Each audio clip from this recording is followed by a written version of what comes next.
আজকের পৃথিবীতে সফল হতে চাইলে শুধু স্বপ্ন দেখলেই হবে না, প্রতিদিন সেই স্বপ্নের জন্য কাজ করতে হবে।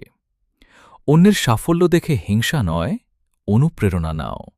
কারণ যে মানুষ আজ সফল, সেও একদিন শূন্য থেকেই শুরু করেছিল। তুমি হয়তো আজ ব্যর্থ, কিন্তু ব্যর্থতা তোমার পরিচয় নয়। তোমার পরিচয় হবে তোমার চেষ্টা, তোমার ধৈর্য এবং বারবার উঠে দাঁড়ানোর সাহস। মনে রেখো, ধীরে চলা কোনো সমস্যা নয়, থেমে যাওয়াই আসল সমস্যা। আজ একটি ছোট পদক্ষেপ নাও, আগামীকাল আরেকটি। একদিন দেখবে সেই ছোট ছোট পদক্ষেপই তোমাকে এমন জায়গায় নিয়ে গেছে যেখানে একসময় পৌঁছানোর স্বপ্ন দেখেছিলে।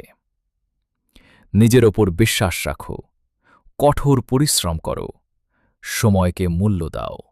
কারণ ভবিষ্যৎ তাদেরই যারা আজ হাল ছাড়ে না।